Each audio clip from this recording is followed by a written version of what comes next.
I know many of you out there love Valentine's Day. Raise your hand if Valentine's Day is your thing and you buy your significant other chocolates and flowers. Whoa, that was a mediocre response.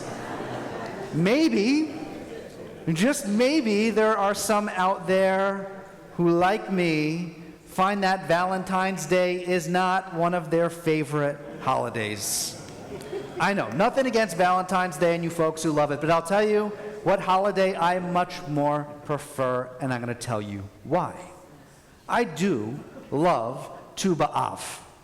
And some people say Tisha B'Av is just Jewish Valentine's Day, and I would respond to that, not quite. Let me explain why. Valentine's Day is about romantic love that we have for each other. Tisha B'Av takes it a step farther.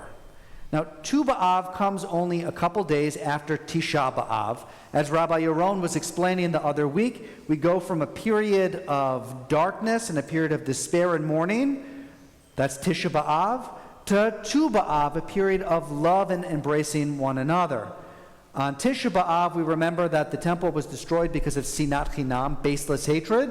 And on Tisha B'Av, we actually embrace each other and repair the world with Ahavat Chinam, with baseless love or wanton love that we just pour out for one another. But not the romantic kind, or not limited to the romantic kind. It's neighborly love. We've introduced a couple terms to you tonight. We've talked about ahava, the general term for love. We've talked about chesed, that other word for the radical acts of love that we have for each other. And here's another word which you should know as well. If you got married and you had the Shever Brachot bestowed upon you, you might remember the word re'ut. Re'ut is this kind of brotherliness, this fellowship, this love for the stranger that we might have for another. I want to tell you a true story about a philosopher that you probably have heard of. His name is Martin Buber. Raise your hand if you've heard of Martin Buber before. Wow. I'll tell you how popular Martin Buber is. I once went to another synagogue, and they had a library at the synagogue, and they had their history section of the library, and they had their language, their Hebrew section, and they had their prayer section, and they had their theology section, and then they had a section dedicated to Martin Buber.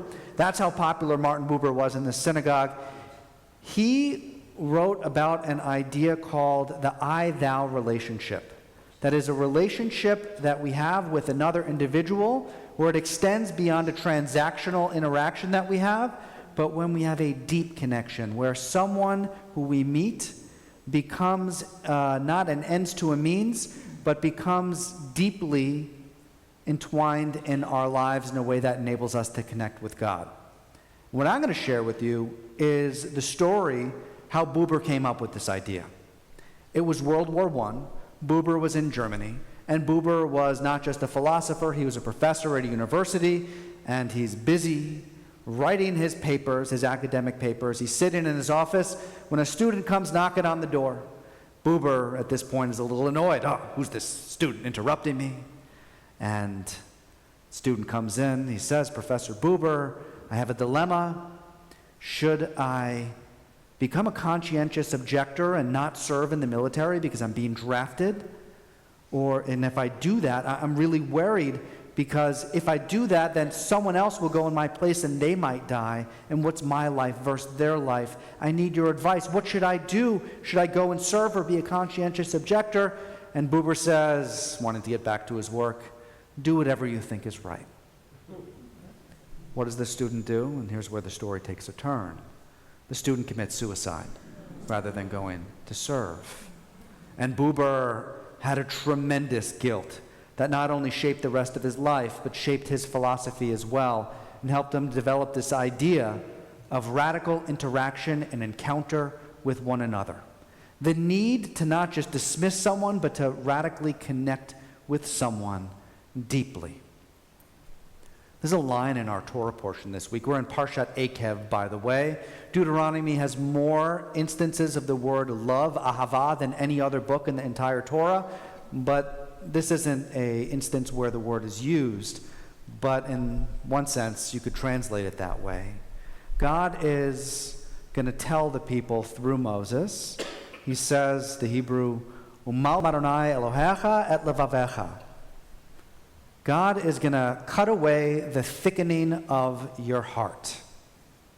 Some of you out there might have seen your cardiologist recently, and hopefully they didn't diagnose you with hypertrophic cardiomyopathy.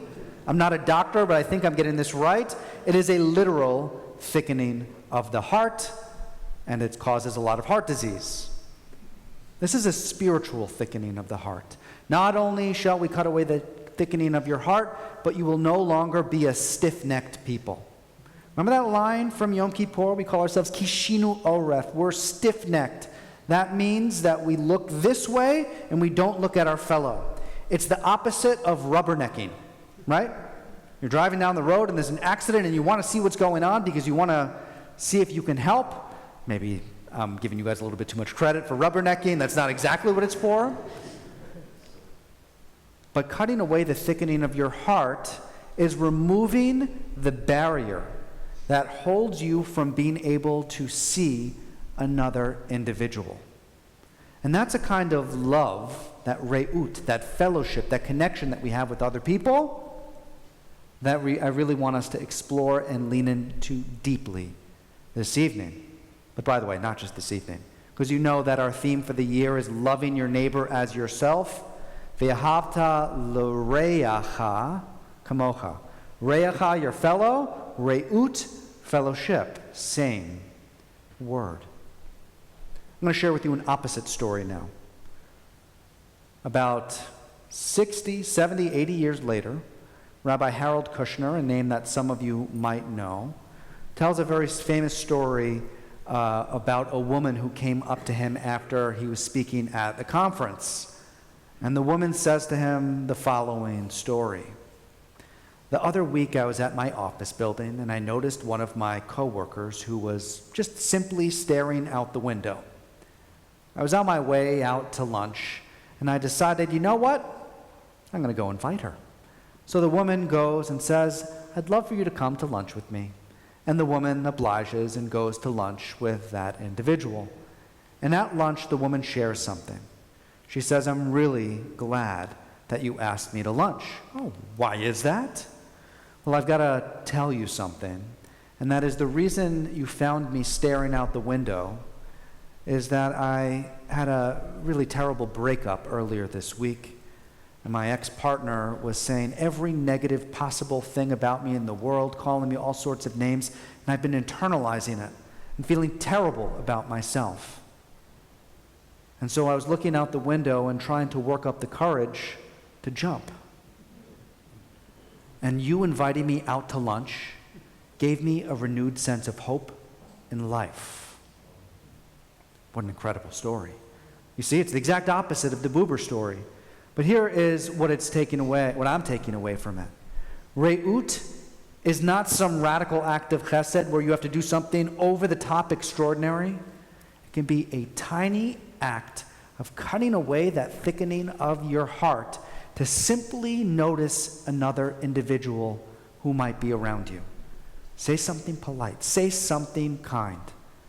And I had this realization that in our society today, and maybe throughout the ages, this thickening of the heart is more common than we are typically used to believing. I think a lot of us suffer from this. We have all sorts of impediments and obstacles that keep us from seeing the other. How about this one? Your screens. You ever been on a bus or on a line at the supermarket and no one is looking at one another? I mean, that's the place where you see the strangers the most, and everyone is on their phones looking at their screens, distracted, not able to notice who is around them. Our screens are one of the things that thickens our heart. Stress. We get so involved in our own stresses in life that it often prevents us from being able to see the plight of another around us. Is another thing that thickens our hearts. And even simply the hustle and bustle of life, driving from one place to the next, being late, being busy, being over-programmed, keeps us from simply slowing down and being able to have a conversation with someone who we might not have expected. I want to leave you guys with a Shabbat challenge. Your Shabbat challenge is to go and notice someone else. Strike up a conversation with them. Embrace re'ut. Embrace that kind of love that Tisha B'Av is encouraging us to embrace on this very special week of love. Cut away the thickening of your heart, see one another, love one another, and watch the extraordinary results of the encounters that you will have in life.